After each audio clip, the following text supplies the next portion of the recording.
प्रातस्मरामि हृदि संस्फुरदात्मतत्त्वं सच्चित्सुखं परमहंसगतिं तुर्यं यत्स्वप्नजागरसुषुप्तमवैति नित्यं तद्ब्रह्म निष्कलमहं न च भूतसंगः।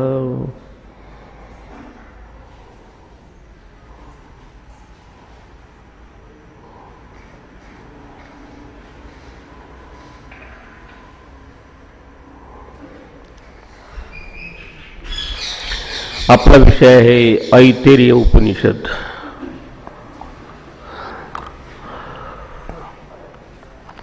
वेदामध्ये जे मुख्यत्वे करून दोन भाग आहेत, त्यात आधी मंत्र भाग येतो कर्मकांडाचा आणि दुसरा ब्राह्मण म्हणजे ज्यात उपासनेचा भाग आहे तो आलाय। हे आपण बघितलंच आणि त्याचा हेतू असा की तेच जर आपण निष्काम भावने केलं तर अंतःकरण आपलं शुद्ध होत असतं, पण तेवढ्यावर साधक थांबून त्याचं काही समाधान होत नाही। असं अंतःकरण शुद्ध झालेला साधक त्याच्या अंतःकरणात जिज्ञासा उद्भवते की हे सगळं जग जगात मी करताय ते आलं कुठून, कशासाठी, त्याचं काय उगमस्थान आहे, असे प्रश्न विवेकशील त्याच अंतःकरणाची येऊ शकतात की जे अंतःकरण शुद्ध आहे। आणि म्हणून आधीच्या दोन भागात मंत्र आणि मंत्रसंहिता आणि ब्राह्मण भागामध्ये प्रत्येक वेदामध्ये आपल्याला ह्या निम्या प्रकारची कर्मकांड आणि उपासना अंतःकरण शुद्धीसाठी सांगितले आहे। मग जेव्हा विद्यार्थ्याला परिपक्वता आहे ते विचार करण्यात अंतःकरण शुद्ध होऊन, तेव्हा त्याचे जे प्रश्न असतात की आपण कोण आहे, कुठून आलो आहे, हे सगळं जग आलं कुठून, मी तर निर्माण केलं नाही जन्माला येण्याच्या आधीपासून। तर त्याला त्यावेळेस त्याची जिज्ञासा तृप्त होऊ शकते, पूर्ण होऊ शकते जेव्हा हे तत्व काय, हे आत्मतत्व काय जेव्हा सांगितलं जाईल। आणि तो विचार आपल्याला उपनिषदात केलेला दिसतो। शेवटच्या भागात त्याला आरण्यकाचा भाग म्हटला आहे आपल्या, तसं हे देखील आपलं उपनिषद कुठल्या तरी वेदापैकी असलं पाहिजे, ऋग्वेद, यजुर्वेद, सामवेद। तर त्यात हे उपनिषद ऋग्वेदांतर्गत त्यात जो ऐतरेय आरण्यक आहेत त्या आरण्यकामध्ये असलेला चौथा, पाचवा आणि सहावा अध्याय त्यात हे आलेलं आहे, असं हे आपल्याला स्पष्ट होते। आणि प्रत्येक उपनिषदात तुम्हाला दिसेल प्रत्येक उपनिषद काहीतरी गुरु असतात, त्यांनी आपलं हे ज्ञान शिष्यांना अनुभवून सांगितलेलं असतं। आणि अशा तऱ्हेने परंपरेने आलेले ज्ञान, मग ते कर्मकांडाचं असो उपासनेचं असो, इतकंच नव्हे तर हे आत्मतत्वाचं देखील साक्षात्काराचं ज्ञान असेल तर गुरु शिष्य परंपरेनेच आपल्यापर्यंत आतापर्यंत आलेलं आहे। आणि कित्येक उपनिषदात आपल्याला सांगता येत नाही कोण ऋषी आहे म्हणून, का ते नामरूपाच्या पलीकडे होते, त्यांनी काही त्याची पर्वाच केली नाही की आमचं नाव द्या, कोणी साक्षात्कार केला। आता ऋषी म्हणजे काही मंत्राचे कर्ते नव्हते, ते मंत्राचे द्रष्टे होते। ऋषयो मंत्रद्रष्टारः। तसं कुठे आजच्या सायन्सच्या क्षेत्रात निम्या प्रकारचे नियम शोधून काढतात, ते नियम काही सायंटिस्ट लोकांनी निर्माण केलेले नसतात, पण आधीच असतात, ते त्याच्यासाठी ते निमित्त होतात शोधण्यासाठी। तसं जेव्हा हे विद्यार्थी शोध करायला लागले की आलो कुठून, कशासाठी आणि काय आपल्या जीवनाचं खरं लक्ष आहे, की एवढंच जगायचं का, खायचं प्यायचं राहायचं, मुलंबाळं करायचे आणि मरायचे। तर अशी जेव्हा जिज्ञासा त्याच्या ह्याच्यात आधीची पूर्वसाधना केल्यानंतर जागृत होते, तेव्हा तो गुरुकडे जातो। आपण पाहिलं मुंडकोपनिषदात तद्विज्ञानार्थम स्वगुरुमेवा गच्छेत समित पाणी श्रोत्रियम ब्रह्मनिष्ठम। अशा परंपरेने ज्ञान होत असताना या उपनिषदात हे ऐतरेय उपनिषद हे ज्ञान ज्याचा ऋषी आपल्याला सांगता येत नाही कोण आहे, म्हणजे बाकीच्या उपनिषदात, पण याच्यात एक छोटंसं कथानक आलेलं आहे की याच्यामुळं याला ऐतरेय असं नाव पडलं आहे। कारण आपण पाहतो प्रश्न उपनिषदात पिप्पलाद नावाचे ऋषी होऊन गेले, त्याच्यानंतर कठोपनिषदात काटक ऋषीबाबत सांगतात, त्याच्यानंतर दुसऱ्या उपनिषदामध्ये याचं निर्देशन केलेलं काही ठिकाणी। तसंच आणि काही ईशावास्य उपनिषदाचं काही ऋषीचं नावही माहीत नाही, फक्त पहिला जो शब्द आहे त्याच्यानुसार ईशावास्यम सर्व म्हटलं, त्याला कोण ऋषी आहे तो, कोण विद्यार्थी आहे काही समजत। त्यानंतर आपण केनोपनिषदात बघितलं तर त्या ठिकाणी देखील असं प्रत्यक्ष ऋषीचं काही नाव नाही. बृहदारण्यक उपनिषदात याज्ञवल्क ऋषी त्यातले महत्त्वाचे आहे. अशा तऱ्हेने काही ठिकाणी सापडतात, काही ठिकाणी आपल्याला नाही. पण या ठिकाणी विशेषतः ज्याच्यामुळे ह्याला हे नामकरण झालं आहे ऐतरी उपनिषद, तर त्याबाबत आपल्या काही कथानक सांगितलं जातं. सुंदर अशी कथा की पूर्वकाळात असे एक ऋषीचा पुत्र, कदाचित राजेसुद्धा असतील ते, राजे आणि ऋषी असून, तर त्या पुत्राचं नाव महिदास. मही म्हणजे पृथ्वी, तिचा दास म्हणजे पृथ्वीचा जो भक्त आहे, दास आहे. आणि त्याच्या वडिलांना 2 बायका असतील, कारण इतर हा शब्द वापरला. त्याचा असा आहे, इतरा हा अपत्य ऐतरी असं म्हटलं आहे. इतरा नावाच्या स्त्रीपासून झालेले हे अपत्यपुत्र म्हणून याला म्हणतात ऐतरी आहे. तर त्या मुलाचं नाव होतं, त्या इतरापासून दोन असतील राण्या, एकावर जास्त प्रेम करत असेल, दुसरं काही नसेल, किंवा मुलावर देखील.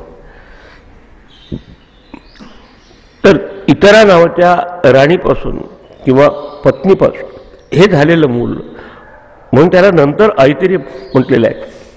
त्याचं मूळ नाव होतं आधीचं महिदास. आता म्हणजे पृथ्वीचा दास म्हणजे थोडं पृथ्वीच्या स्तरावर असल्यासारखा कदाचित ते झालं असेल. आता यात बरेच काही लोक उगाच वाद आणतात. वाद आणण्याची आवश्यकता नाही, पण ज्ञान कोणालाही होऊ शकतं ज्याचं अंतःकरण शुद्ध असेल, तर तिथे जातीचा जमातीचा काही प्रश्न नाही. तर त्या ठिकाणी असं म्हटलं की ह्या महिदास हा जो इतरा आणि त्याचा पुत्र होता किंवा ऋषीचा, ज्याला ह्या 2 बायका, एक दुसरी म्हटलं, इतरा म्हणजे दुसरी, आणि दुसरी एक आधीची असेल पट्टराणी किंवा. तर जेव्हा ऋषी म्हणजे त्याचे वडील काही यज्ञ ते काही कर्म करत होते यज्ञ, तेव्हा हे मूल साधारण 5 वर्षाचं झालं असेल किंवा त्याच्यापेक्षा थोडं एखादं वर्षांनी जास्त. तर ते बालक असतानाच त्याला वाटतं की आपण वडील बसतात मुलाच्या मांडीवर बसावं. आता कर्मकांड करत असताना बरंच काही पाहावं लागत असतं त्या लोकांना. तर त्याला परवानगी दिली नसेल तिथे राहायला, त्याला तर तो अपमान झाल्यासारखं वाटलं त्याला. अशा तऱ्हेचे ते आख्यायिका सांगतात. आणि नंतर त्याला अपमान वाटून, आपला अवमान वाटून त्याला वाईट वाटलं की बाकीच्या कदाचित मुलांना जसा ध्रुव बाळाबाबत झाला म्हणतात तसं, की त्याचा सावत्र भाऊ तिथे बसलेल्या राजाच्या मांडीवर आणि आपल्याला डावलून देत आहे. तर तसंच आता त्याचे लक्षात आलं, एवढं छोटंसं बालक असून सेन्सिटिव्ह होतं. आईकडे गेलं परत. आई ही इतरा नावाची तिची आई, आणि सगळं सांगितल्यानंतर तिलाही वाईट वाटलं की असं भेद चालला आहे. आणि खूप अत्यंत दुःखी होऊन काही बोलू तर शकली नव्हती अशा परिस्थितीत. तर तिने तिची जी इष्टदेवता होती ही आपली पृथ्वी मही, आणि त्याच्यामुळे जसं आपण नाही की आपलं जे काय असेल तर जे दैवत असेल त्याचं आपलं मुलाचं नाव ठेवतो, देवीदास काय जे असेल त्याच्याप्रमाणे. तर त्याच्यामुळे तिचं नाव ठेवलं असेल त्या मुलाचं महिदास. आणि हे महीची ती भक्त होती, म्हणजे आपल्या पृथ्वीची इतरा. तर जो आपली इष्टदेवता असेल तिलाच आपण प्रार्थना करत असतो. प्रार्थनापूर्वक तिने त्या पृथ्वीला कवटाळलं त्या ठिकाणी. भावार्थ म्हणजे त्यात ती लुप्त झाली. पण शेवट प्रार्थना केली की माझ्या मुलाला चांगलं ज्ञान होऊ दे. मी तर आता असं तर थोडासा भावार्थ दिसतो. तर त्यानुसार तिने आपलं जीवन समर्पित करून टाकलं त्या पृथ्वीला, आणि पृथ्वीला शेवट प्रार्थना केली.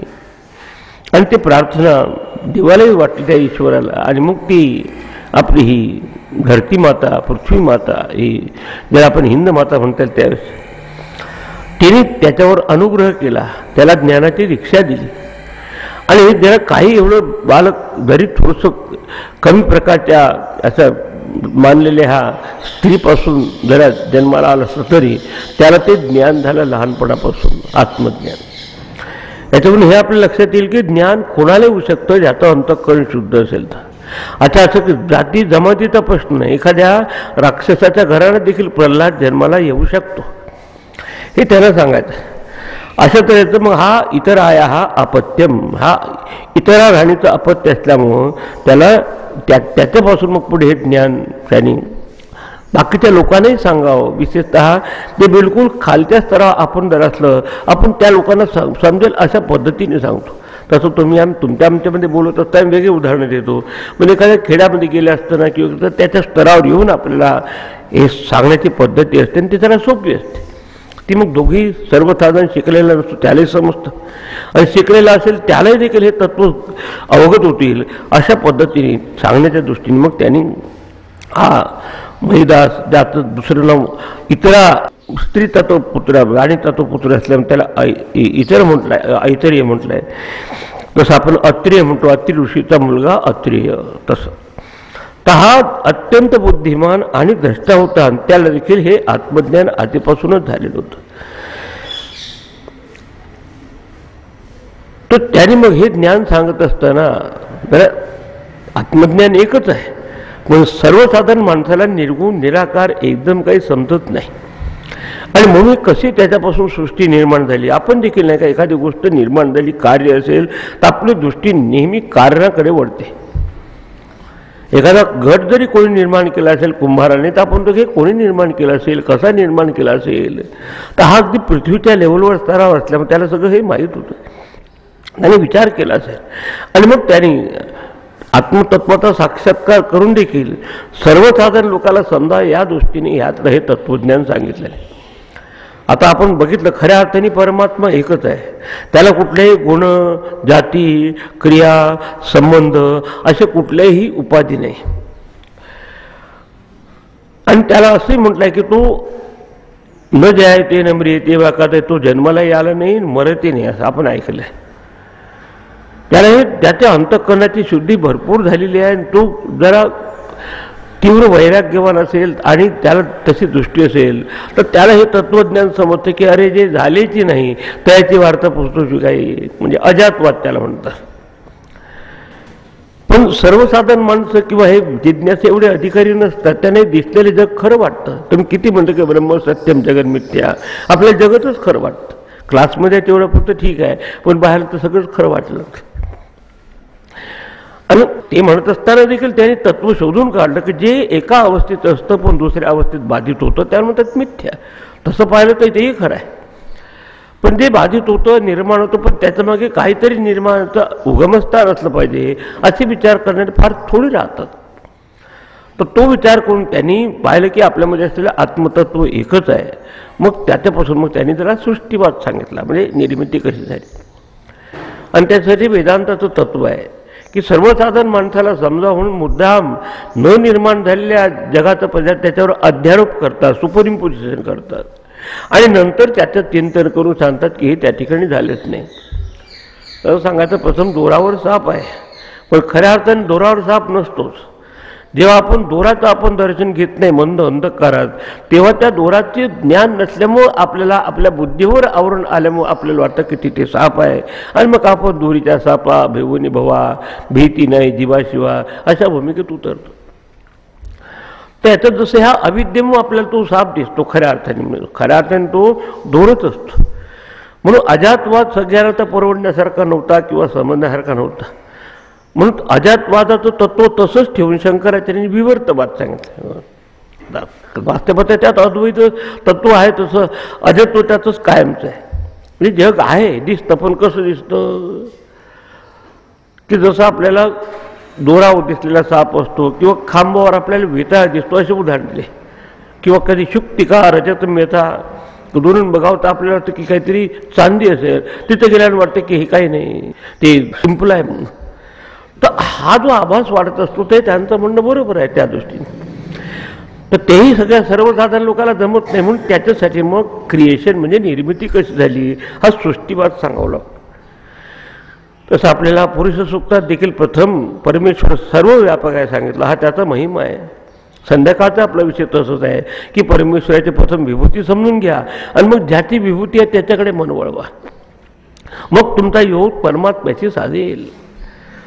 तर हे सर्वसाधारण एवढे तीव्र वैराग्यवान असलेले अधिकारी नसतात, एवढी सूक्ष्मताला समजत नाही. तसं समर्थाने देखील म्हणते की अरे जे झालेची नाही त्याची वार्ता पुसू काही दुसरं काही निर्माण झालंच नाही, एकच फक्त आत्मतत्व आहे. आणि तुम्ही बघाल ह्या उपनिषदाची सुरुवात आत्मा वा इदम अग्रे आसीत नान्यत किंचन मिशत, एक नुसतं आत्मतत्वच होतं, अजूनही आत्मतत्व तसंच आहे, पुढे काहीच नसणार. पण त्याच्यावर हा बाकीचा आभास असलेला मायेमुळं किंवा प्रकृतीच्या असा स्वभावामुळं दिसून पडतो. तर झाला नाही असं कोणाला तर समजू शकणारच नाही. आपल्याला तर दिसतं सगळं जगत. घर आपलं खरं वाटतं, ऑफिस खरं वाटतं, बाहेरचं जग खरं वाटतं, सूर्य चंद्र तारे, आणि त्याला नाही कसं म्हणतात. आणि म्हणून मग तो त्याच्यापासून कशी निर्मिती झाली हे सांगण्याचा प्रपंच करतात. याला म्हणतात अध्यारोप अपवादाभ्याम निष्प्रपंचम प्रपंचते. खऱ्या अर्थाने वस्तू निष्प्रपंच वस्तू आहे. त्यात कुठल्या प्रकारचा स्थूल सूक्ष्म कारण हा प्रपंच नाही तुला या अवस्थेत पाहिलं असतं. पण आपल्याला प्रतीतीला येतो आपल्या स्थूल शरीराची एकरूपणा स्थूल प्रपंच, व्यक्तिगत स्तरावर त्याला म्हणतात वैश्वानर, समष्टी स्तरावर त्याला म्हणतात विराट.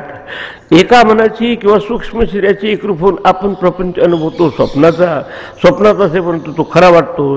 तसंच समष्टी मनाशी एकरूप होऊन हा संपूर्ण पसारा मनाने निर्माण केलेला तो ब्रह्मदेव हिरण्यगर्भाची अवस्था आपण पाहतो. तिसरं, आपण कारण शरीराशी तादात्म्य होऊन आपल्याला झोप लागत असते तेव्हा प्रपंचच नसतो, आपला अनुभवही सांगतो. तसं समष्टी कारण शरीर जेव्हा विलीन होत असतं ब्रह्मदेवाचं आपल्या प्रकृतीच्या मध्ये, तेव्हा प्रलयाची अवस्था असते. तर त्याला म्हणतात तो आपल्यामध्ये असलेला निद्रा घेणारा जो कारण शरीराशी एकरूप असलेला आहे तो शून्याचा अनुभव घेत असतो. पण त्या ठिकाणी देखील तो असतो.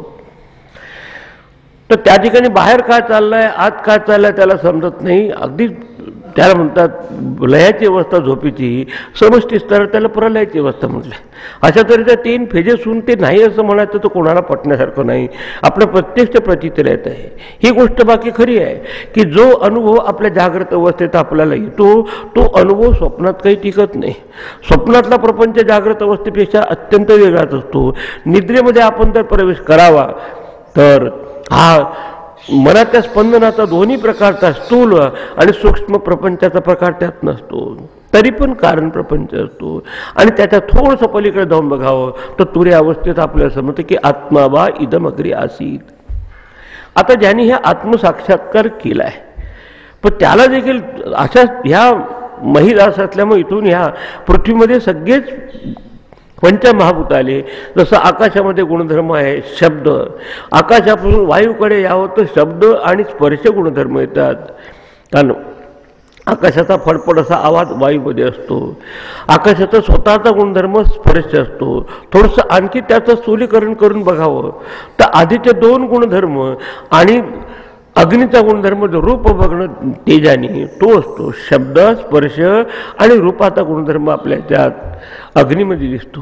थोडंसं आणखी पुढे यावं त्याचं अधिक स्थूलीकरण झालं असताना शब्द स्पर्श रूप रस इथपर्यंत पाण्यापर्यंत आपल्या जातात.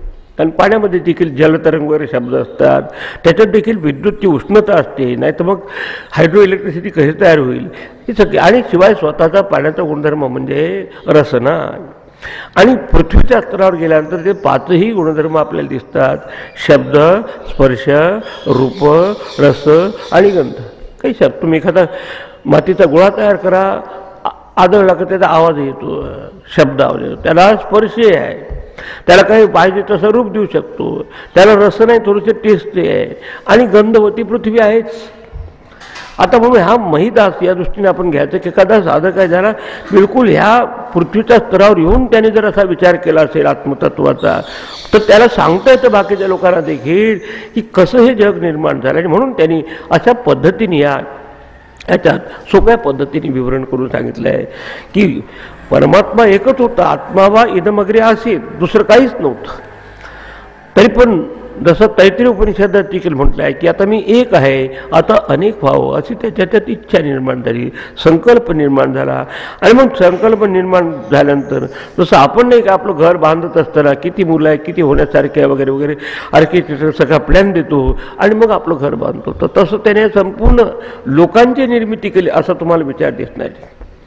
जसं आपल्याला गायत्रीमध्ये 3 लोक आहे मुख्य, भू भुव स्वाहा. तसंच आपलं वरचं स्वर्गलोक, मध्यलोक, त्याच्यानंतर भूतलावरचा लोक आणि शिवाय त्याच्या पलीकडे असलेला परिसर. आणि जर लोक असेल तर त्या लोकपालही असले पाहिजे, असं छान त्याच्या ठिकाणी सुंदर अशी ही रचना केली आहे, असं विवरण केलं आहे. आणि त्यात सृष्टीमध्ये अनेक प्रकारचे प्राणी असतात, चर अचर सगळं निर्मिती होत असते, अगदी पशुपक्ष्यापासून तर माणसापर्यंत. तर तो परमात्मा मनुष्याच्या देहात येत असताना कसा त्यांनी प्रवेश केला हे सगळं त्यात त्यांनी वर्णन केले आहे. अशा तऱ्हेनं सगुणाचे आधारे निर्गुण सर्वसाधारण माणसाला समजू शकतं. आणि म्हणून जरी परमात्मा निष्प्रपंच आहे, आता गुणातीत आहे, तरी त्याला हा मायेमोह तो देखील असा निर्णय प्रकारच्या लोकांना प्रगट होत असतो आणि त्याची व्यवस्था त्याला करावी लागते. तसं एखादा राजा असेल तर तो एकदा काही निर्णय प्रकारच्या त्याच्या टेरिटरीज असतात, निर्णय राज्य असतात, त्या राज्यावर एक एक राज्यपाल तयार करतो. तसं छान या ठिकाणी वर्णन केलेलं आहे. आणि तशा तऱ्हेचं पुढचं विवरण आपल्याला त्याने दिलेलं दिसत आहे. आता खऱ्या अर्थाने मांडूक्य उपनिषद देखील आपल्याला म्हणतं की परमात्मा अजय, अजमपि जनी योगम, अजय असून देखील जन्माला आलेला आहे. कशामुळे? प्रापद ऐश्वर्य योगात. ऐश्वर्य योगात म्हणजे त्या मायेमुळे तो जन्माला आलेला आहे म्हणजे दिसतो. अगतीच्या गतिमत्ताम. आणि हे प्रश्न आपल्याला येतात की एकटा परमात्मा आहे, अनेक झाला कसा? परमात्मा तर निर्विकार आहे, विकारवान दिसतं कसं? परमात्मा तर अकर्ता आणि भोक्ता आहे, सर्वस्व कर्ता आणि भोक्ता रूपाला आहे. याच्यासाठी त्यांनी शब्द वापरला. हे आता आणि त्याच्यावर काही वर्णन सांगता येत नाही की मायेमुळे सगळं होत असतं. तिथे शंकराचार्य देखील म्हणतात की खऱ्या अर्थाने अजय नित्य शाश्वत अशीच वस्तू आहे. तो प्रापद ऐश्वर्य युगात, ऐश्वर्य युगामुळे ह्या मायायुगामुळं ह्या अनेक त्याला तो प्राप्त झाला आहे. तो निर्विकार असून विकारासार्थ दिसतोय, नामरूपाच्या पलीकडे असून नामरूप दिसतो. अगतीच्या गतिमत्ता. जो सर्वव्यापक तत्व आहे त्याने जावं कुठे? एखादी वस्तू या ए पॉईंटला आणि बी पॉईंटला नसेल तर त्यात हालचाल होऊ शकते, पण जो सर्वव्यापक आहे त्याने जायचं कुठं? म्हणून अगती म्हणजे कुठेही न गेलेला तो सर्वव्यापक आहे, त्याने जावंच कुठे? पण तरी पण तो अवतार कार्य करत असताना की देवभावाला जात असताना सगळ्या निर्णय अवस्थेतून जात असतो. अगती असून निर्णय गतीतून जातो. एकम अनेशु विविध विषय धर्म ग्राही मुग्धी क्षणाना. त्याला एकदम हे तत्वाची दृष्टीने त्याला हेच खरं वाटत असतं. आणि तशा प्रकारचे सर्वसामान्य लोक असतात की त्यांना ही सृष्टी खरी वाटते. आणि म्हणून मग ऋषी मुद्दाम आपल्या स्तरावर येऊन हा निष्प्रपंच असून हा प्रपंच करतात निर्मितीचा, अशी पद्धत. पुढे म्हणतात शंकर नमस्कार कर. प्रणत भय विहंतू ब्रह्म अत्यन्न तोस्मी. अशा ब्रह्माला आम्ही नमस्कार करतो. तसं प्रश्नोपनिषदात देखील त्या ओंकाराचं पर आणि अपर रूप आहे. परमच्या अपरमच या ओंकार एव असं म्हटलं आहे, जे ब्रह्माचं रूप. आता ह्या ठिकाणी याचं वर्णन विशेष या ठिकाणी केलेलं आहे. मुद्दाम प्रथम नाही त्या गोष्टीचा अध्यारोप करायचा. जसं मुलाला प्रथम बागुलबुवा दाखवायचा, तिथे जाऊ नकोस, तिथे भूत आहे. तर आपण वाहून जाऊ नये, समजून जावं की हे असं परिवर्तनशील आहे. पण वस्तू स्वतः कशी आहे? निष्प्रपंच वस्तू आहे. आणि गोष्ट सांगत असताना मोठी छान उभी केली आहे त्या ठिकाणी. जेव्हा त्या परमात्म्याला जेव्हा असं निर्माण व्हावं अशी एक संकल्पना निर्माण झाली, तेव्हा सगळं निर्माण केलं असताना त्यात निरनिराळ्या प्रकारचे प्राणी त्या ठिकाणी निर्माण झालेले सांगितले. आणि सगळ्यात शेवटची व्हरायटी आपली मनुष्य. म्हणून मला असं वाटतं की मानव शब्द जो आला, मा म्हणजे नाही, नवा म्हणजे नवीन, याच्यावर नवीन व्हरायटी मला निर्माण करायची नाही. आणि त्या ठिकाणी प्रत्येक जसं आपल्याला प्रत्येक इंद्रियाचे काहीतरी कार्य असतात. आणि हेही माहिती आहे की जे आपल्या पंचमहाभूताचे गुणधर्म आहे ते आपल्या पिंडामध्ये असलेल्या प्रत्येक अवयात एका अवयात त्याच्या ठिकाणी त्याचं प्रकटन असतं. तसं शब्दाचा गुणधर्म आपल्या कारणी श्रवणेंद्रियामध्ये आलेला आहे, जो आकाशाचा गुणधर्म आहे. वायूचा गुणधर्म स्पर्शज्ञान रूपाने त्वचेशी संदर्भात आहे, तो दिसतो तिथे. त्याच्यानंतर अग्नीचा गुणधर्म आपल्या डोळ्यातून आपण रूप पाहण्यासाठी आपल्याला दिसत आहे. त्यानंतर पाण्याचा गुणधर्म रसन आहे, तो आपल्या जिभेवर दिसतो आहे, म्हणजे रसनेंद्रियाचे. आणि पृथ्वीचा गुणधर्म आपल्या त्या अश्विनी कुमार किंवा त्या पृथ्वीचे प्रतिनिधित्व असलेले या आपल्या नाकामध्ये यात आलेले आहे. अशा तऱ्हेने त्यांनी एक अशी छान कल्पना केली की त्याच्यापासून हे 4 निर्णय प्रकारचे विभाग निर्माण करून त्याचं टेक्निकल नाव दिलं प्रत्येक सायन्सप्रमाणे. एकाला म्हणतात अंब, जो द्यूलोकाच्या पलीकडे आहे, म्हणजे या आपल्या स्वर्गलोकाच्या पलीकडे. याच लोकापासून आपल्याला पाऊस पडतो म्हणून अंब, आणि त्याच्यापासून अंबसा म्हणजे त्या पाण्यापासून म्हणतो. दुसरं एक नाव दिलं त्याने, मग तुम्हाला दिसेल की मरीची म्हणून. तो अंतरिक्षाचा भाग आहे, तो मरीची लोक असं मुद्दाम आपल्याला दिसेल. कारण थोडीशी बॅकग्राऊंड असला म्हणजे आपल्याला प्रत्यक्षात प्रवेश करताना सोपं जाईल. त्यात पुढे सूर्यकिरणाचं त्याचं प्राधान्य असतं, म्हणून अंतरिक्ष हा मरीची लोक असं म्हणून त्याला नाव दिलं. कसं ते वरून खालपर्यंत आली सृष्टी तो सांगत आहे, कारण तो पृथ्वी तरावर आहे, महिदास आहे, त्याला माहीत आहे का सगळं कसं इथपर्यंत आलं. त्यातून तिसरं नाव तुम्हाला मिळेल मग मर, म्हणजे हे आपली पृथ्वी, इथे सगळे मरणशील प्राणी आहे, म्हणजे व्यक्ती योग्य मरते लोक. आणि आपा जो जलयुक्त होता, पृथ्वीवर जमिनीपेक्षा जलाचा भाग अधिक आहे आणि तो समुद्र सपाटीवर आहे, म्हणून पृथ्वीच्याही खाली आहे. याचं जितकं काही जलचर सापडतील ते प्राणी त्यात राहतात. अशा तऱ्हेने लोक याचा अर्थ आहे अनुभवाचं क्षेत्र. आपण तसं नाही की हे भूलोक, भुवा, स्वाहा हे लोक म्हणतात. लोक्यंते कर्मफलानी, ती ज्या ठिकाणी कर्माचे फळ आपल्याला अनुभव मिळाले अशा तऱ्हेने त्या लोकाची व्यवस्था करून मग त्याच्यानंतर लोकांचं पालन करायचं, लोकपाल केले पाहिजे. आता एका राज्य असेल तर एका आपल्याला तिथे एक चीफ मिनिस्टर ठेवतात, त्याच्या हाताखाली मग तेव्हा त्याला ॲडमिनिस्ट्रेशनचं काम करणारा गव्हर्नर देतो. तशी देवाने देखील व्यवस्था केली आत्मतत्व, आणि मग त्या परमात्म्याने त्यात प्रवेश केला असं सांगतात. आता त्या सगळे निर्माण झाले, नुसतंच पंचमहाभूत नव्हे, पण पंचमहाभूताचे असलेल्या त्या सगळ्या शक्ती, शब्द स्पर्शादी त्याचे जे गुणधर्म आहे ते निर्माण झाले. आणि प्रत्येक इंद्रियाला त्याची आपण तर आपल्याला भूक लागते तशी प्रत्येकाची इंद्रियाची, काळची पाहण्याची भूक, डोळ्यांनी, कानाने ऐकण्याची भूक, असं त्यांची शक्ती होती. ते ह्या सगळ्या त्याच्याबरोबर करून आता कोणी कुठे जायचं हे त्यानं सांगितलं. त्या जीवाने प्रवेश करत असताना निर्णय प्रकारचे कधी कधी त्या ठिकाणी मग चोर म्हणतात की गाईचं शरीर निर्माण झालं, म्हणजे याच्यात काही भाग आपल्याला पूर्ण होतो इंद्रियाचा, आपण सगळ्यात काही बुद्धिमत्ता किंवा विचाराची शक्ती नसते म्हणून त्याने नको म्हणून रिजेक्ट केलं. त्याच्यानंतर मग कधी घोडा निर्माण केला, पण तेही सांगितलं की याच्यात देखील एवढे सगळे आपल्याला अनुभव करता येत नाही, पाचही ज्ञानेंद्रियाचा सगळा अनुभव किंवा विषयाचा घेता येत नाही. आणि म्हणून जेव्हा मनुष्याचं शरीर जेव्हा निर्माण झालं तेव्हा त्यात तो प्रवेश करता झाला. आणि मग ते सांगून मग त्याला यथा पिंडे तथा ब्रह्मांड हे जे आपलं तत्त्वज्ञान आहे ते सगळं सांगून त्या पिंडामध्ये जे काय आपल्याला अनुभव येत असतात इंद्रियाच्या स्तरावर, पाहणं, ऐकणं, वाद घेणं, चव घेणं, त्याच्या मागे जे चैतन्य आहे त्याला म्हणतात प्रज्ञानम. आणि ते आपल्या व्यक्तिगत स्तरावर असलेल्या काय म्हणता येईल त्या उपाधीच्या मागे जे तत्व आहे ते समष्टी स्तरावर असलेल्या उपाधीच्या मागे ते तत्व एकच. आणि त्याच्यापासून एक महावाक्य आपल्याला दिसेल याच्यात ऋग्वेदांतर्गत असलेलं प्रज्ञानम ब्रह्म.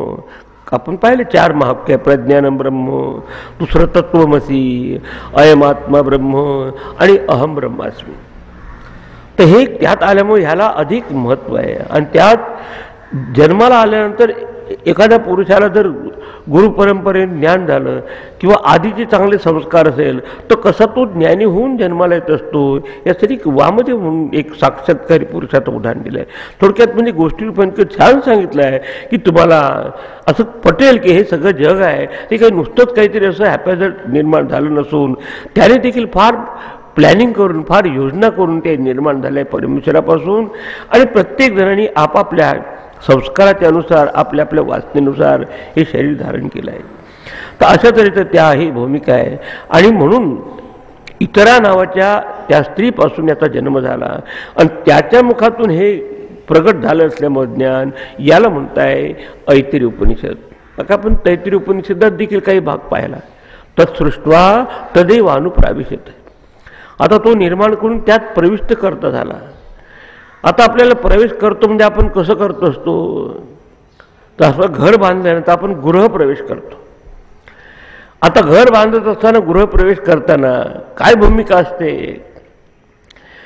ती घर बांधत असताना आपण काही ते आधीपासून त्यात नसतो, पण घर बांधून झाल्यानंतर मग आपण त्यात प्रवेश करतो. आता हा आत्मा जर सगळं जग निर्माण झाल्यानंतर मग प्रवेश करता झाला म्हटला तर आता अर्थ काय होईल की निर्माण होण्याच्या आधी आत्मा नव्हता असं म्हणावं लागेल. तर तसं नव्हे. म्हणून आपल्या याच्यात सर्वस्यच्या अहम हृदय सन्निविष्ट हा शब्द वापरला. तत्सृष्टा तदेवानुप्रविशत. तर तो कसा प्रविष्ट करतो, तसं आकाश, तसं कुठलाही घट वगैरे निर्माण करण्याच्या आधीपासून तसंच होतं. तर आकाश एकच असतं. आकाश म्हणजे सगळ्यांना अवकाश देतं. ते फक्त त्या 4 भिंतीचं माध्यम जर आपण उभं केलं आणि त्याच्या द्वारा जर आपण त्याला बाहेर लागलो तर आपण ते खोलीचं आकाश म्हणतो, रूम स्पेस म्हणतो.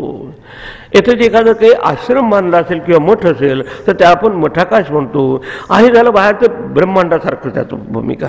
आता त्यातच एखादा छोटासा घट ठेवावा तर आपण त्याला घटाकाश म्हणतो. पण दोन्हीमध्ये आकाश एकच असतं. तर तसंच त्यानं प्रथम ब्रह्मांडाची कल्पना दिली की कसं निर्माण झालं.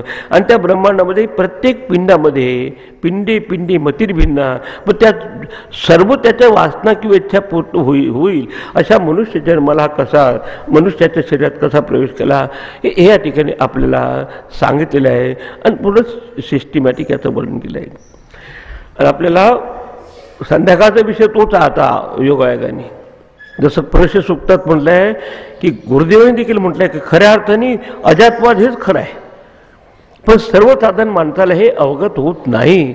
आणि म्हणून मुद्दाम ही सृष्टी कशी निर्माण झाली मायेने हे सांगायचं. आणि शेवट सांगायचं की हा त्याचा महिमा आहे. पुरुष एवेदगम सर्वम यद्भूतम यच्च भव्यम. आणि हे सांगितलं आहे प्रकृती आणि त्याच्यापासून होणाऱ्या विक्रीपासून परमात्मा अतीत आहे, त्या उपाधीच्या पलीकडे आहे. पण कुठलीही उपाधी परमात्मेपासून वेगळी राहू शकत नाही. जसं पाण्याचं स्वरूप लाटांच्या चंचलतेपेक्षा अंतर्दृष्टीतून पाहिलं असताना निश्चल आहे. पण निश्चल पाण्यापासून एकही लाट, एकही बुडबुडा, एकही त्याचा फेस राहू शकत नाही वेगळं. म्हणून जगत विलक्षणम ब्रह्म. ब्रह्म हे जगतपासून विलक्षण आहे, पलीकडचं आहे, अतीत आहे, मायेच्या पलीकडे. पण ब्रह्मणोन्यन्य किंचन, परमात्म्याशिवाय दुसरी काही वस्तू नाही. ब्रह्मान्यात भातीचे मिथ्या यथा मरुमरीचिका. आत्मबोधात म्हटलं आहे की जर कोणाला तो याच्यापेक्षा वेगळा आहे तर ते जसं आपण वाळवंट बघत असतो किंवा पाणी असेल बघतो त्याला म्हणतात की मृगजळ, तर तसं आहे. तर ते दिसतं आपल्याला पण ते काही खरं नव्हे. यथा मरुमरीचिका. तसं म्हणून वाक्य असं आहे की परमात्मा ह्या जगताच्या पलीकडचं आहे. त्याची सुरुवातच तिथून झाली आहे. मग आत्मा जर एकच होता, दुसरं काही नव्हतं, मग कशाला आणता तुम्ही? तुम्हा आम्हाला समजावा म्हणून ते आपल्या स्तरावर देऊन सांगतो. जगत विलक्षण ब्रह्म. जगताहून आणि प्रकृतीहून परमात्मा विलक्षण आहे. गणपतीत आपण म्हणतो ना की तो प्रकृती हे पुरुषात परम. प्रकृती आणि पुरुषाचा तो पलीकडचा आहे. प्रकृती आणि पुरुष देखील सापेक्ष कल्पना आहे. एक अपरा प्रकृती, पराप्रकृती, क्षेत्रज्ञ सापेक्ष शब्द गीतेत वापरले. पण परमात्मा तो दोन्हीच्या पलीकडे आहे आणि त्याच्यापुढे दुसरं काही नाही. तर तशा तऱ्हेचं हे परतत्व एक असून ते सर्वसाधारण माणसाला समजत नाही. आणि म्हणून समजा म्हणून आपल्या स्तरावर ते आलेले आहे. आणि अशा तऱ्हेचं हे आपण जेव्हा प्रत्यक्ष आपण त्यात कथनक ऐकू तर आपल्याला देखील पटण्यासारखं. निदान आपले देखील नंतर चिंतन करत असतानाची दृष्टी व्हावी की माझ्या या पिंडामध्ये असलेलं प्रत्येक व्यक्तित्व हा ब्रह्मांडाचा एक भाग आहे. मग स्थूल शरीर असो, कुठले इंद्रिय असो, ते बाहेरच्या ब्रह्मांडातल्या त्या देवतेपासून वेगळ्या राहू शकत नाही. पण पिंडाची देवता हे इंद्रिय आणि ब्रह्मांडाची देवता ती अधिष्ठाती देवता. तसं आपल्या डोळ्याची अधिष्ठाती देवता सूर्य आहे. कानामध्ये शब्द ऐकण्याची देवता आकाश आहे. त्याच्या मागे असलेले जे अधिष्ठान आहे, जे परमात्मा तत्व आहे ते निराबाध आहे. त्याच्यात काही पिंड आणि ब्रह्मांडाचा तोही भेद त्या ठिकाणी राहत नाही. तर ते समजण्यासाठी आपल्याला म्हणतात अर्थी लेवलवर म्हणजे ह्या पृथ्वीच्या स्तरावरून तिकडे जाता यावं म्हणून अशा तऱ्हेचा विचार या ठिकाणी परमात्म्याची आणि आत्मस्वरूपाची एकरूपता दाखवण्याच्या दृष्टीने केली आहे. आणि त्यात छान एक महावाक्य आलं आहे, प्रज्ञानम ब्रह्म. याला महत्त्व आलं आहे विशेषतः कारण आपले जे 4 महावाक्य अत्यंत प्रसिद्ध आहे वेदांताच्या ह्याच्यात, त्याच्यापैकी प्रज्ञानम ब्रह्म आलं आहे. तसं आपलं उपनिषद म्हणतं की येन रूपम रसम गंधम शब्दां स्पर्शांच मैथुनान. त्याचं आपलं रूप रस गंध ज्याच्यामुळे आपण जाणतो. शिवाय द्वैतात्मक सगळे अनुभव ज्याच्यामुळे मिळतात. एतेनैव विजानाति किमत्र परिशिष्यते, त्याच्यामुळेच आपण ते जाणतो, त्याच्यामध्ये दुसरी वस्तू काही नाहीच. तर तशी याची सुरुवात होणार आहे की एकटाच आत्मा याच्यापूर्वी होता, नान्यत किंचन विषय, दुसरं काहीही नव्हतं, असं जेव्हा विधान केलं ऋषींनी, तर तुम्ही विचारणार की दुसरं काहीच नव्हतं, मग काही आलं कसं?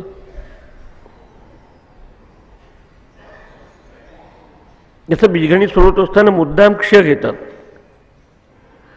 आणि क्ष कुठपर्यंत वापरायचा या, जोपर्यंत ते गणित सुटत नाही, सुटल्यानंतर ते क्ष येतात. तर त्याच्यासाठी आता हे मायेमुळं आज मग आपल्याला हे मायेचंच समजतं, फक्त त्यात गमावून जाऊ नये. एतावानस्य महिमा अतो जायागुंश पुरुष, हा त्याचा महिमा आहे, पण त्याच्याहून श्रेष्ठ पुरुष आहे. जसं आपलं घर दार मुलंबाळ हा आपला महिमा आहे, पण मीच नसेल तर माझं घर दार मुलंबाळ काय करणार मी? तर तसं तो महिमा सांगून आपल्याला ते लक्षात येतं, आणि म्हणून मुद्दाम तीच पद्धती या ठिकाणी वापरलेली आहे. मग म्हटलंय स इक्षत लोकांनु सुजा इति, की त्यांनी मग विचारणा केली आणि मग निर्माण झालं. तर त्याचा आपल्याला अध्ययन करायचं आहे. हा झाला बॅकग्राऊंड. आता प्रत्येक उपनिषदाची सुरुवात प्रार्थने होते. या ठिकाणी नवीन छान प्रार्थने, जमलं तर कंठस्थ करा. खूप व्यक्तिगत स्तरावर देखील छान प्रकृती ठेवता येईल, मन शांत शुद्ध ठेवता येईल, आणि जरा बोलायचं असेल तर जरा अंतःकरणाची शुद्धी होईल, आपल्या वाटेमध्ये शुद्ध होईल, आणि अशा तऱ्हेच्या आपल्याच्यात निर्धारी आपल्याच्यात असणं आवश्यक आहे साधकासाठी. ही देखील भावना या ठिकाणी व्यक्त केली आहे या प्रार्थनेच्या याच्यात.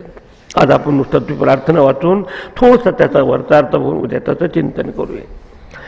तर छान याच्यातली ही प्रार्थना आहे, आणि ह्या प्रार्थना जरूर म्हटल्या तर आपल्याला देखील अशांतीच्या जगतात येऊन देखील आपल्याला शांतीचा अनुभव आपण करू शकतो. ऋषीमुनींनी देखील अद्वैत सांगितलं, पण प्रार्थना करत असताना सगळ्या देवतांचं आराधन केलं. आता प्रार्थनेच्या बाबतीत देखील तुम्हाला समजलं असेल की पुराणाच्या काळ आधी जो वैदिक काळ होता त्यावेळी देखील असं खूप गुरुदेवांनी वर्णन दिलं त्या ठिकाणी, की हळूहळू आपल्याच्यात इतिहासाकडे जर दृष्टिक्षेप केला तर सुरुवातीला लोकांच्या डिमांड किंवा इच्छा फार कमी होते, तेवढ्याच्यात त्यांचं भागत होतं.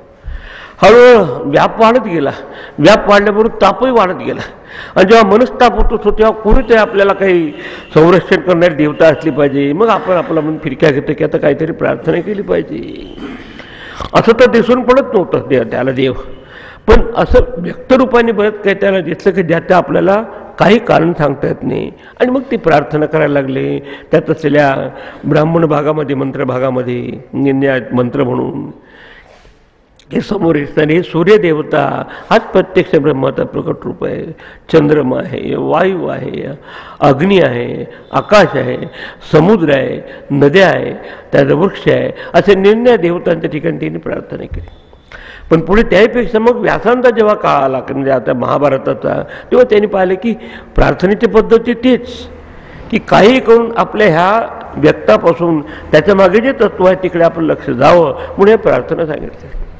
नंतर मग त्यांनी अष्टादश पुराण लिहून आपल्याच्यात हे उपासनेची पद्धती ठेवून निम्या प्रकारची सगुणाची उपासना सांगितली. आता त्या कोणी म्हणतात आम्ही मूर्तीपूजा मानत नाही, विशेषतः आर्य समाजात लोक वगैरे, पण त्यांना देखील विचारावं की अग्नीने सुपथाराय हा जो मंत्र आहे ईशावाच्याचं ते म्हणतात, ते समोर अग्नी हे ते प्रतीकच ठेवतात. आणि आपल्याला दिसेल काही ठिकाणी मागच्या याच्यात आपण पाहिलं आहे की त्या प्रत्यक्ष दिसणारं ब्रह्म म्हणजे या पंचमहाभूताचे जे अधिष्ठाती देवता त्या रूपाने त्यांनी पाहिलं. वायू त्वमेव प्रत्यक्षम ब्रह्माची, वायू तू माझ्यासमोर दिसणारा प्रत्यक्ष ब्रह्म आहे. अग्नीला देखील म्हटलं की अग्नीला आपण नैवेद्य दाखवतो का काय करतात.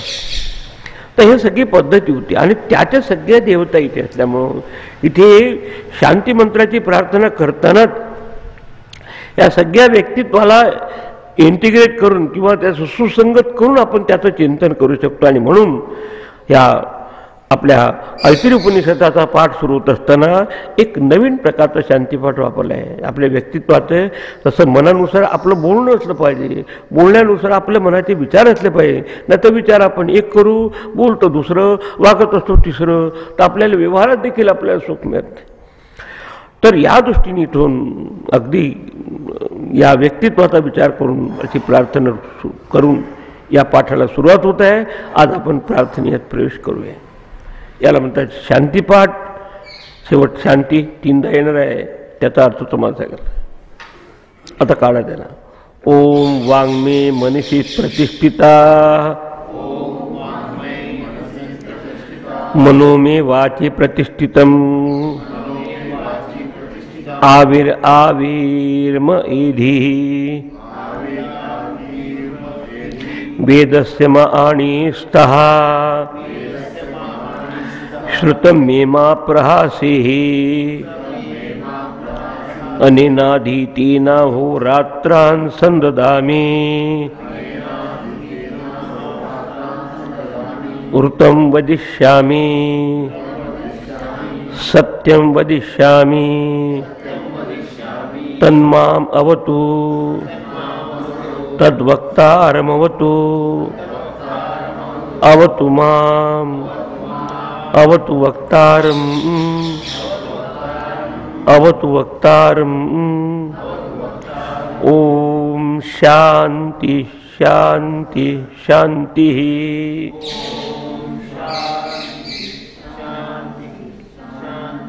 आज आपण सरळ अर्थ बघून आणखी एक चिंतन नंतर करता येईल. तर प्रथम प्रार्थनेची सुरुवात केली आहे. हे ओंकार स्वरूप परमेश्वरा.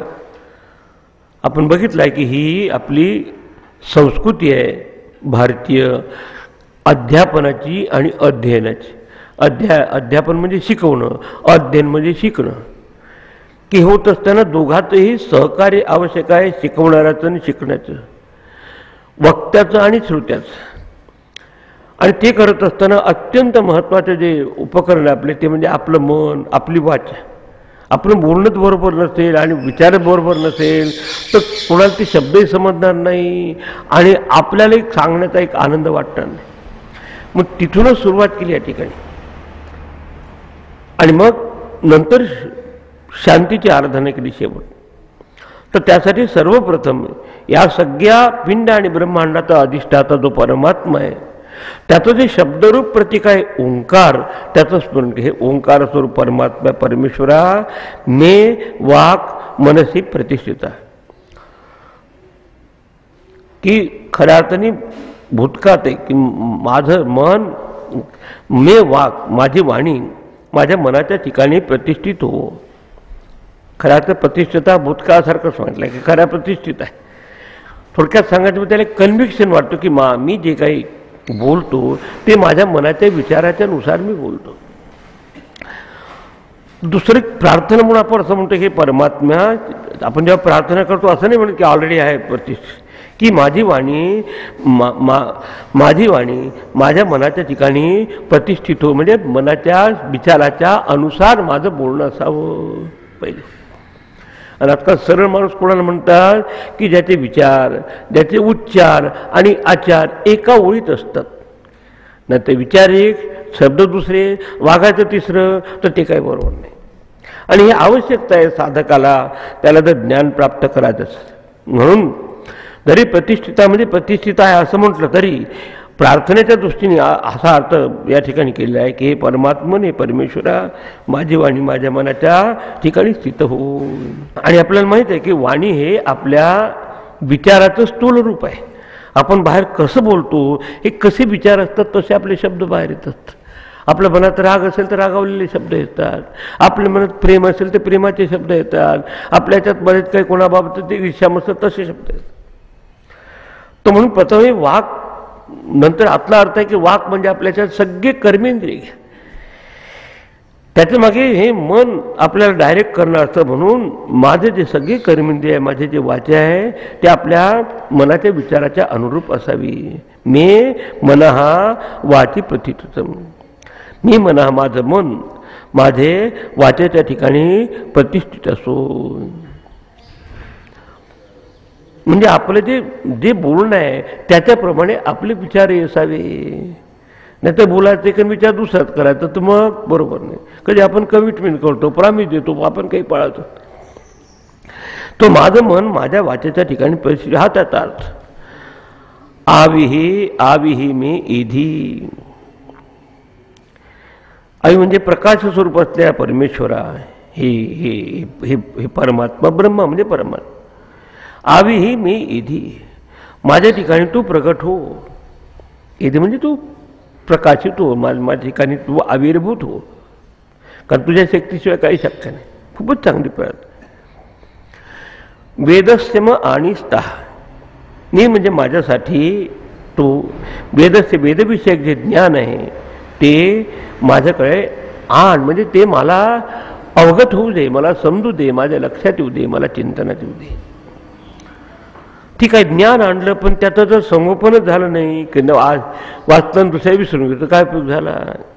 तर तो दुसरा प्रार्थनेचा भाग आहे की मी श्रुतम गोपाय, श्रुतम मी गोपाय, श्रुतम मी महाप्रासी. दुसऱ्या ठिकाणी जसं माझं श्रवण केलं त्याचं रक्षण कर, त्याच्याऐवजी आता दुसऱ्या शब्दात की मी जे श्रवण केलं आहे, मी श्रुतम महाप्रहासी, मला ते सोडून जाऊ नये, म्हणजे मी विसरू नये. त्याचा क्लास पाहिजे तेवढ्या पुरतं ठीक आहे, नंतर गेले विश्वास नाही, टिकलं पाहिजे दिवसभर. ते राहिलं तर आपल्या दिवसभरामध्ये अशांतीचं वातावरण असताना देखील आपण शांती अनुभवू शकतो. अनेन अधितेन, या अधिधी म्हणजे बुद्धी, अधिते म्हणजे बुद्धीमध्ये उतरले हे ज्ञान आहे. या अध्ययनाद्वारा मी जे अध्ययन करीन, मी जे चिंतन करीन, श्रवण मनन करू, ते काय होईल. अहोरात्रां संध जामे.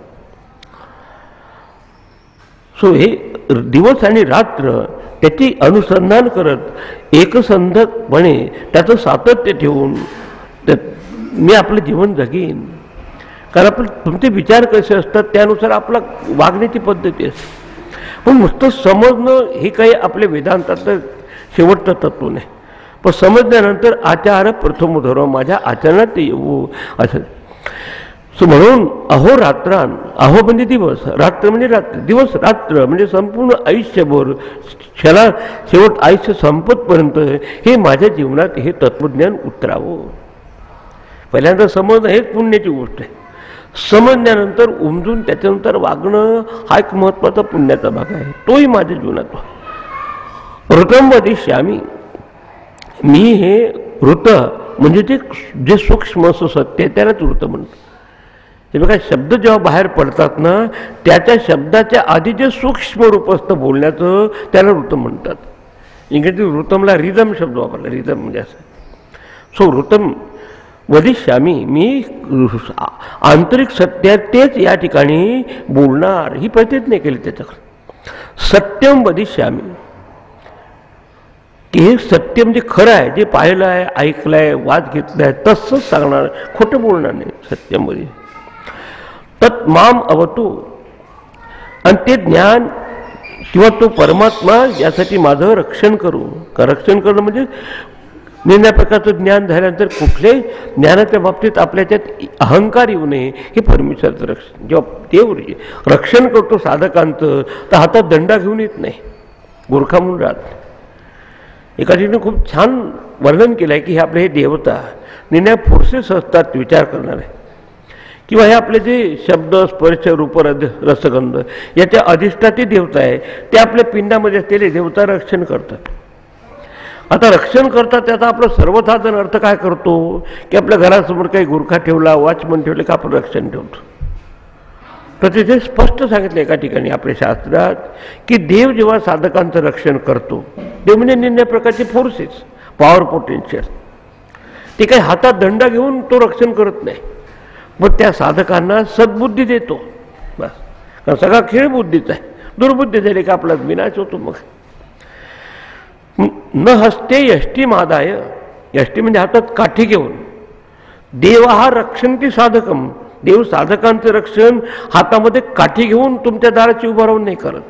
पण यम तू रक्षतुम इच्छन्ती, ज्याचं त्याला रक्षण करत आहे, सुबुद्ध्या योजयंतीतम, त्याला चांगली बुद्धी देत असतो. ते कित्येकदा आपल्याला आपणच काहीतरी चुकीचे निर्णय घेतो, आपल्याला त्रास वाटतो. तो योग्य बुद्धी देणार. म्हणून असं माम अवतू, माझं तिन्ही स्तरावर म्हणजे विचार करत असताना, बोलत असताना आणि आचार करत असताना, हे तीन प्रकारचं आपलं व्यक्तित्व आहे. तर तू माझं रक्षण कर, त्याच्यात कसल्या प्रकारचं माझ्या याच्यात अहंकार येऊ नको असे करतो, हा महत्त्वाचा. मग त्याच्यात साधक रक्षित होतं. बाकी करू दे, कमी जास्त होत असतं ते म्हणून. मग सत्यम वदिष्यामी राजा आणि तन्माम होतो, त्यांनी माझं रक्षण करावं परमेश्वराने. तद वक्तारम होतो, दुसरं आणि अगदी गणपती चतुर्थीच्यात आले असेल तर बोलणाऱ्याचं देखील रक्षण करा. कारण दुसरा आपल्याशी काय बोलतो त्याच्यानुसार आपल्या मनामध्ये प्रतिक्रिया होत असतात. कधी कधी आपल्याला दोन प्रकारचे रोल्स खेळावे लागतात. कधी की आपण वक्त्याची भूमिका करतो, तिथे जे काय आपल्या अहंकार यायला नको. श्रोत्याची भूमिका करत असताना आपल्याला आहे तसं समजायचं असेल, समजलं तर ठीक आहे, नाही तर सांगतात एक चुकीचं काही समजलं तर आपल्यातच गडबड होऊ शकते. तर म्हणून तद वक्तारम होतो. मी जेव्हा प्रवचन करणार किंवा किंवा किंवा आपल्याला जे आचार्य मला शिकवतात त्यांचं तू रक्षण कर. त्यांच्याद्वारा प्रेमळ असे शब्द येऊ दे, स्पष्ट शब्द दे, जेणेकरून मला हे ज्ञान प्राप्त. वक्तारम होतो अवतु माम. आणि त्याच्यापेक्षा अत्यंत महत्त्वाचं आहे, गुरुचं तर रक्षण करणारच, पण आपलं देखील रक्षण. आपल्याच्या श्रद्धा आवश्यक आहे, ओपन माइंडेडनेस आवश्यक आहे, मनाची शुद्धी आवश्यक आहे. अशा सगळ्या प्रकारे माझं साधकाचं जिज्ञासं तू रक्षण कर. अवतु माम अवतु. माझं तू परमेश्वर रक्षण करू. आणि अवतु वक्तार. आणि बोलणाऱ्याचं रक्षण करू म्हणजे आचार्याचं रक्षण करू. ओम शांती. म्हणजे तेव्हा ह्या दोनमध्ये ह्या ब्रह्मविद्येत आणि बाकीच्या विद्येत एवढा फरक आहे. बाकीच्या विद्येत गुरु आणि शिष्याचं किंवा ते विद्यार्थी आणि गुरुचं एवढं जर नसलं तरी आपलं ते पास होऊन जातात कधी कधी, रोल नंबर जरी सांगितलं तरी. पण इथे ह्या रॅपोर्ट आवश्यक आहे. आणि म्हणून वक्ता रमवतो. असं कधी कधी आपल्याला देखील वक्त्याची भूमिका तेव्हा देखील माझं रक्षण कर. किंवा कोणी माझ्याशी बोलत आहे निम्न प्रकारे त्याचं चिंतन करत आणि आचाराचं रक्षण कर. आणि 3 प्रकारची शांती माझ्या जीवनात नांदू दे. आदिदैविक तापापासून अशांती येते, कधी आदिभौतिक ताप आपल्या मनावर त्रास देत असतात, कधी आध्यात्मिक संताप होत असतात. त्या तिन्हीपासून मुक्त व्हावं म्हणून शांती. म्हणून जरूर सुरुवात करत जा एखादा शांतीपाठ म्हणून. तसं ओम शांती शांती. त्रिविध तापांचं शमन हो. बरं येणारे प्रकोप आपण पाहिलं आहे की ज्याच्यावर मोठे मोठे डेव्हलप कंट्री विकसित राष्ट्र आहे त्यांचं देखील काही चालत नाही. मध्येच काही भूकंप येतो, मध्येच काही विजा पडतात, मध्येच काहीतरी खूपच पाऊस येऊन येतात, त्या ठिकाणी वाहून जातात वादळासारखं. काही करू शकत नाही. त्याचा नियंता फक्त भगवंत परमात्मा आहे. म्हणून परमेश्वराने त्या आदिदैविक तापापासून आमचं रक्षण करावं. दुसरं कधी नाही काय असेल तर बाहेरचं वातावरण इतकं विस्कळीत झालेलं असतं, गोंधळ झाला असतो, मारामारी. एखाद्या गाडीत बसावं, प्लेनमध्ये बसा, कडेच मध्ये धूळ येईल काही सांगता येत नाही. ह्या आदिभौतिक ताप त्याच्यापासून आपला बचाव व्हावा. म्हणजे त्याचं काम करायचं म्हणजे हे सगळे आवश्यक. तिसरं त्या 2 झाल्या आदिभौतिक तापाचा शमन व्हावं. तिसरं आध्यात्मिक ताप.